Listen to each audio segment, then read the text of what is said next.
I was lounging in our living room, the one with the big windows that looked out over the garden, when Alex burst through the door. Mark, my husband of 27 years, was sprawled on the sofa, half watching some show on TV, half napping.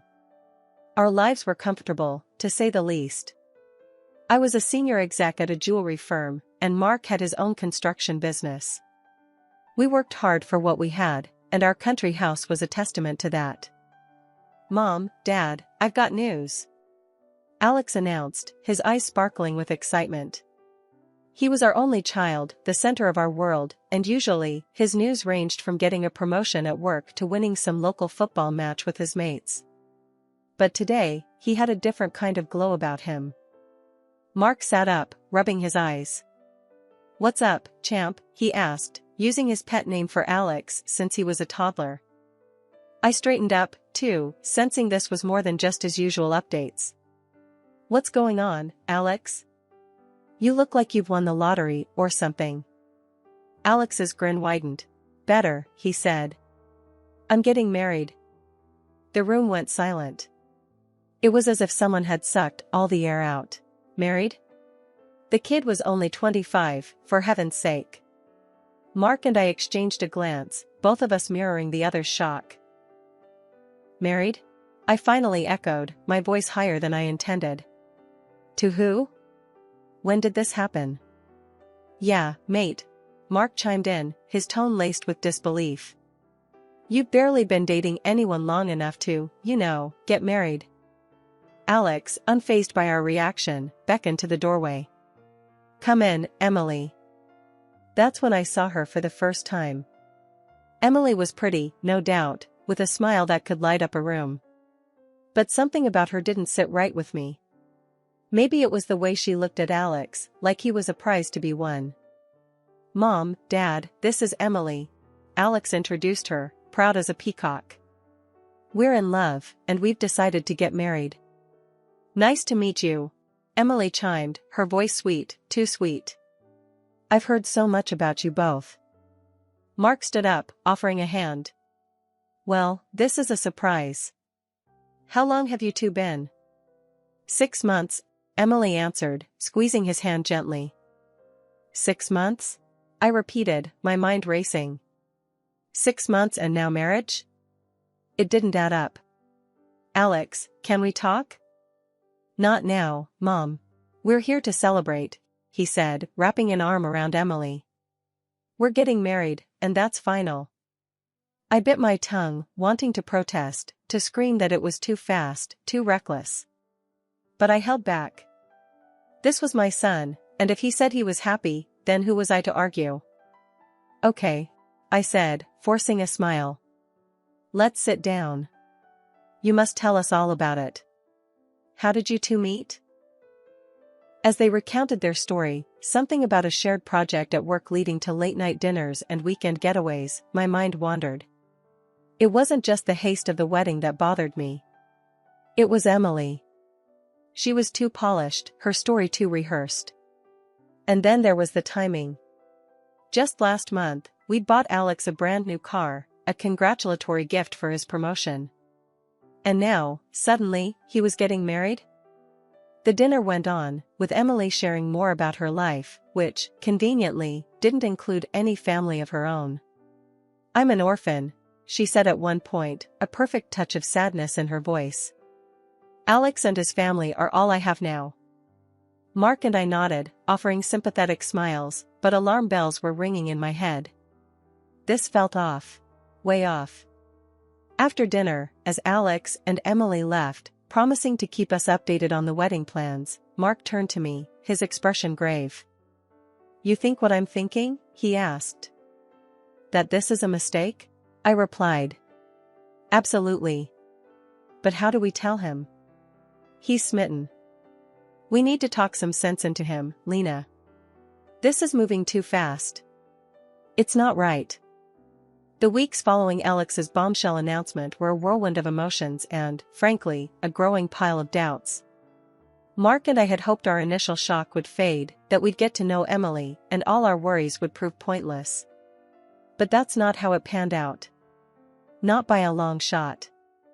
One evening, Mark and I were sitting at the kitchen table, papers spread out between us, bills, some of Alex's expense reports he'd asked me to look over because, well, old habits die hard. That's when it hit me. "Mark, have you seen this?"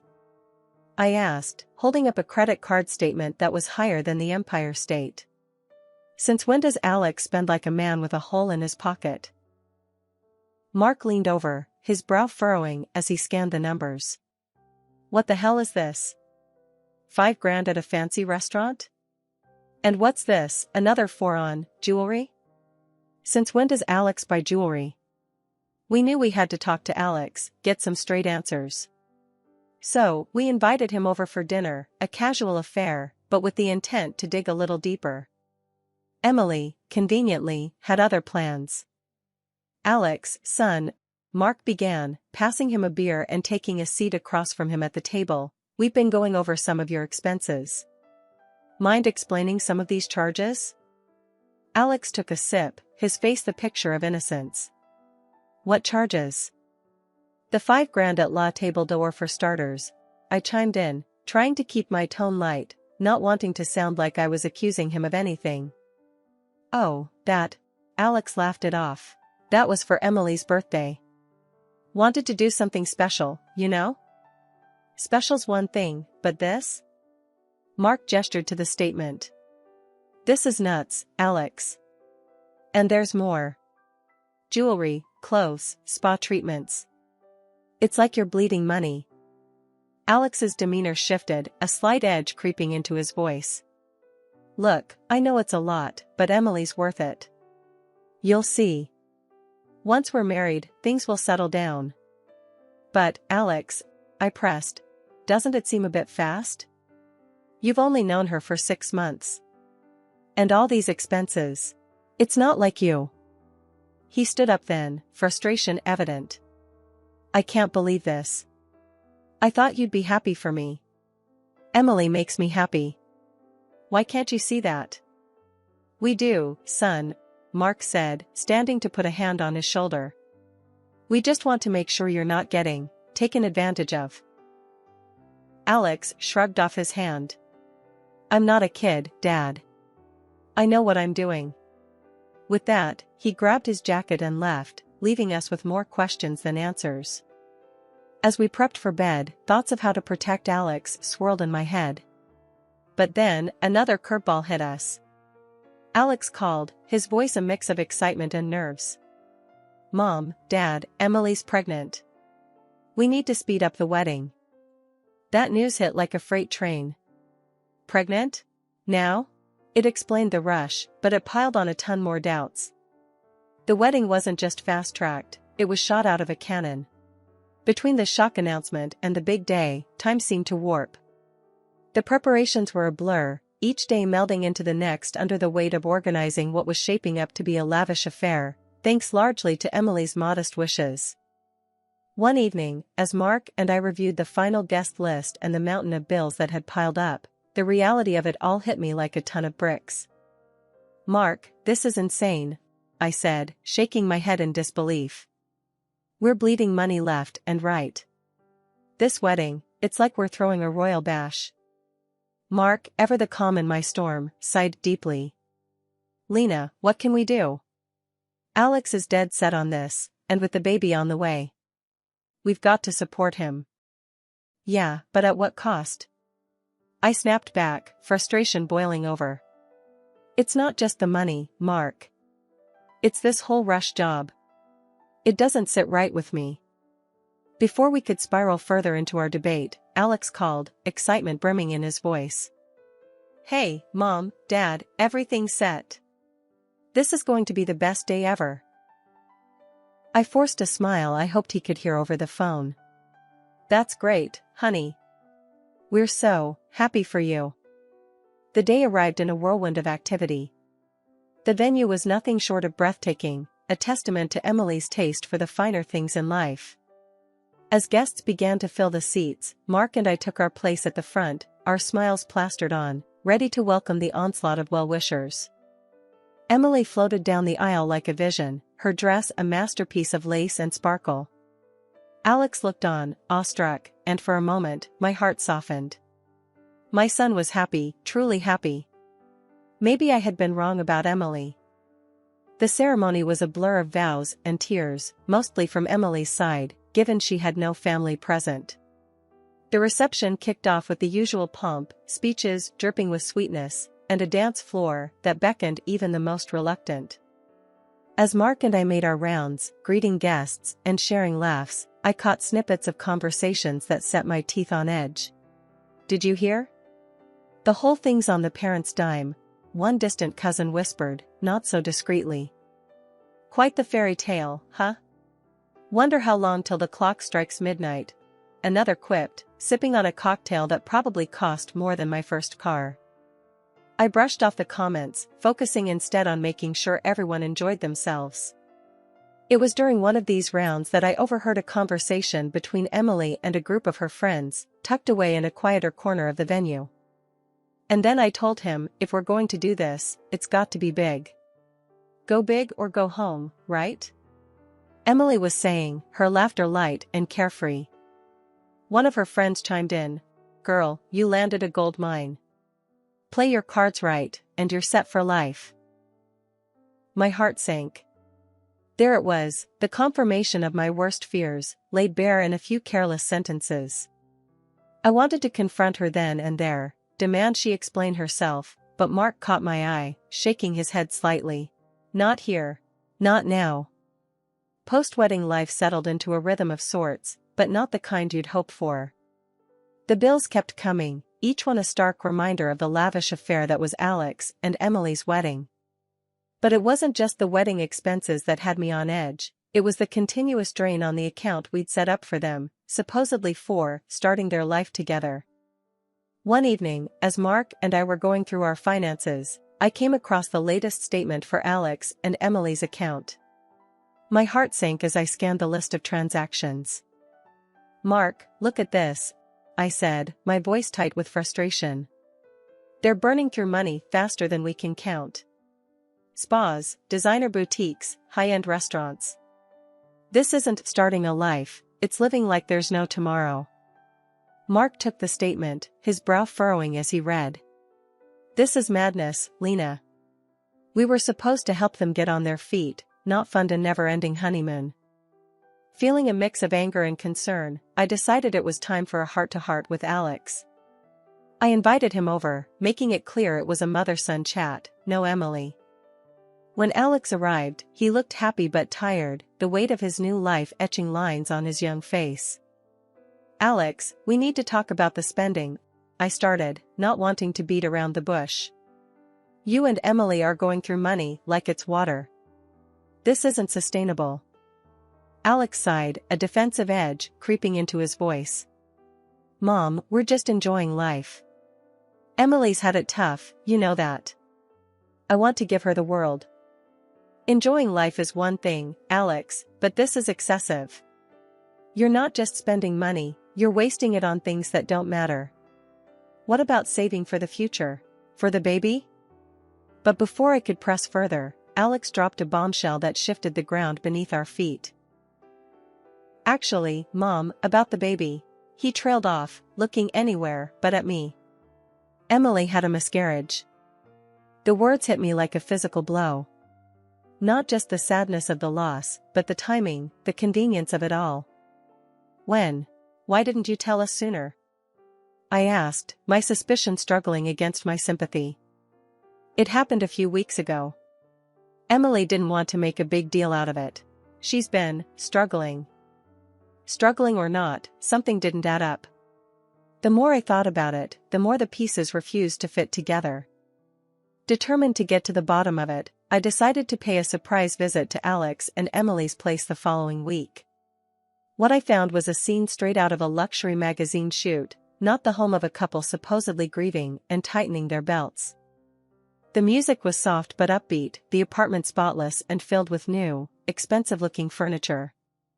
It was Emily's voice that drew me in, floating from the bedroom where she was on a call, unaware of my presence. "Yeah, babe, don't worry. His folks are eating out of my hand.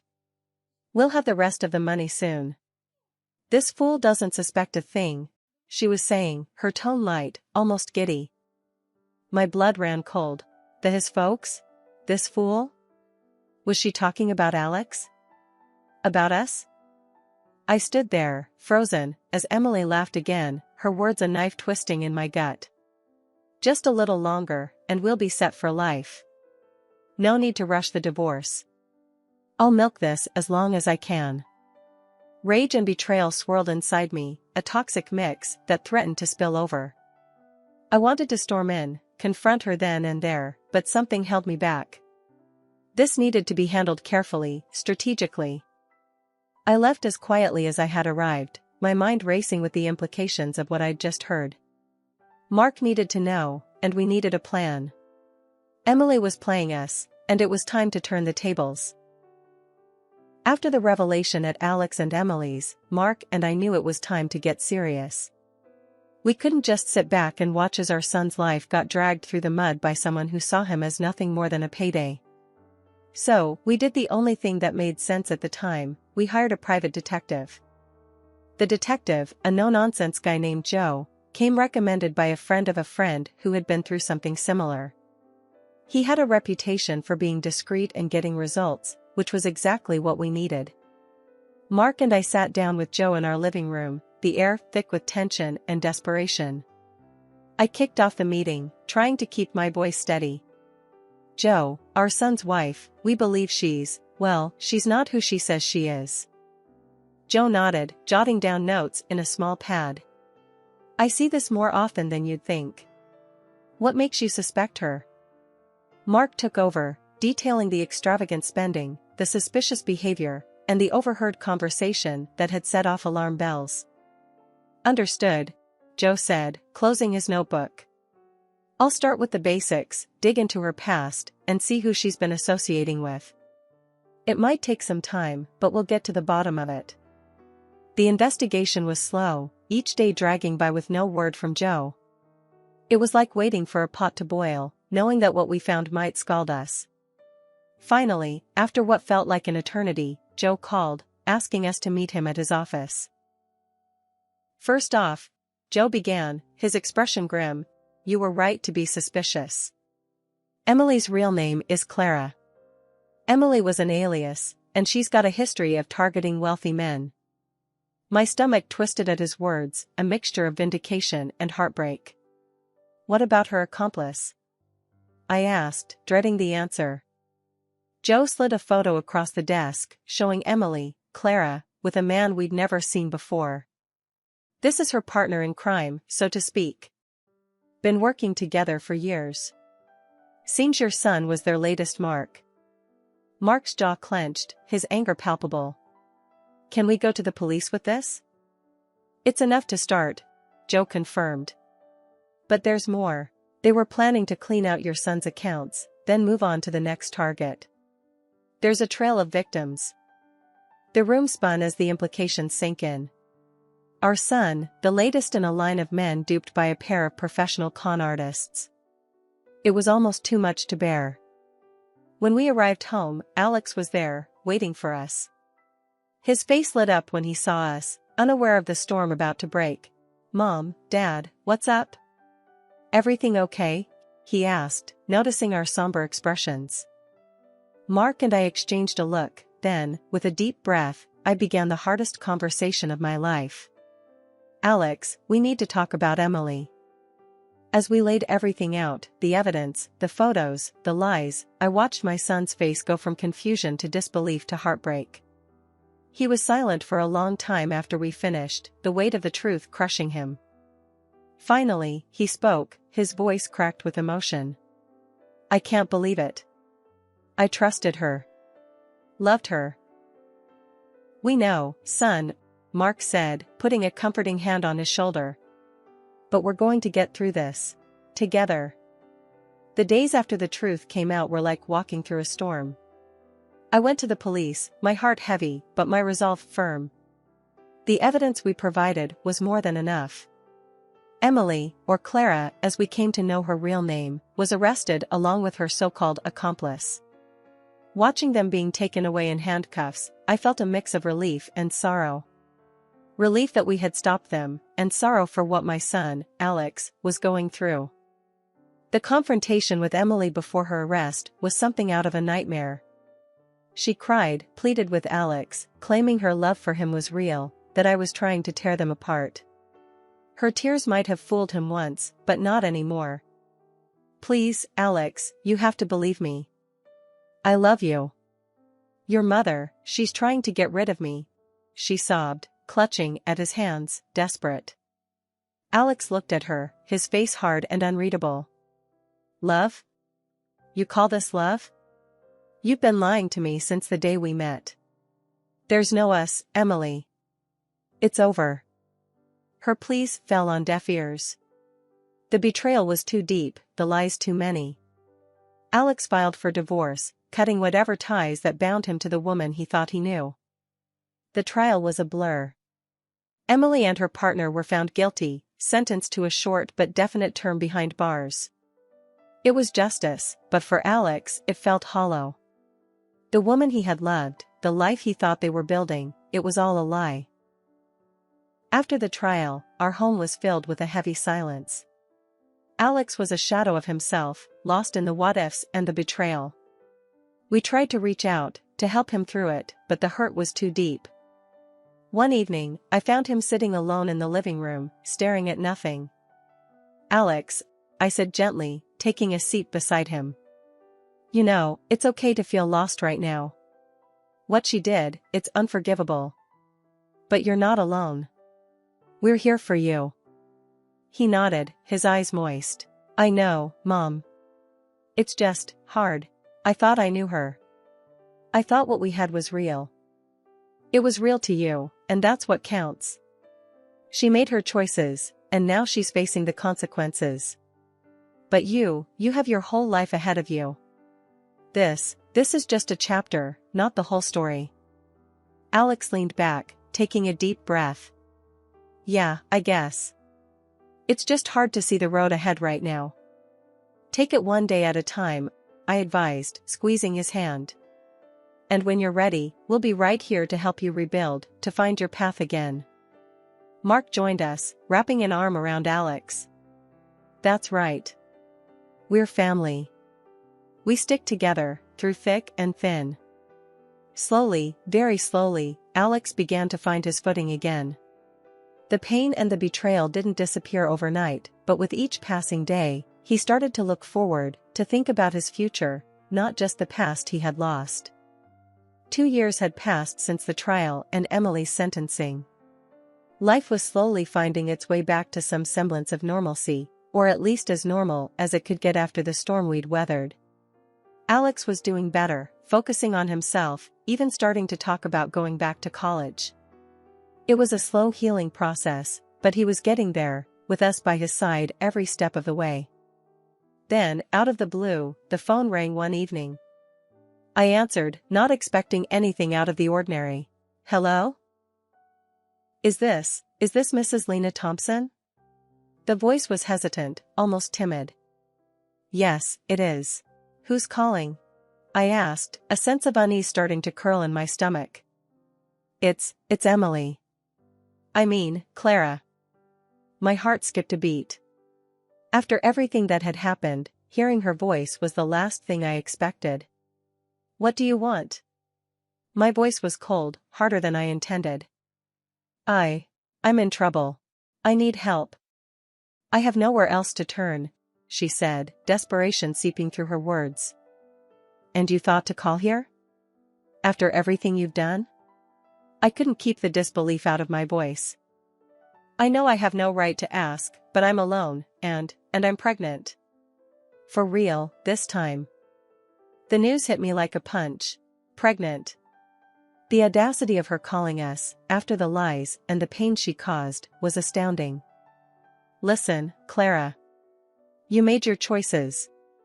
You have to live with them. As for your situation, I suggest you find help elsewhere. There are places, agencies that can offer assistance. But I thought maybe, after everything, there could be a chance for forgiveness. I really did love Alex, you know. I sighed, a mix of anger and pity washing over me. Forgiveness isn't mine to give. And as for Alex, you lost the right to even mention his name. You need to move on, Clara. Find help, but don't call here again." There was silence on the line, heavy and thick. Then, a quiet, "I understand. I'm sorry." And she hung up. When I told Mark and Alex about the call later, Alex's reaction was one of quiet contemplation. "I hope she finds the help she needs," he said, and that was all. No anger, no bitterness. Just a hope for a better path for someone who had caused us so much pain. It was a testament to how far he had come, how much he had grown. And in that moment, I knew that we were going to be okay. Life would move on, and we would grow stronger from the trials we faced.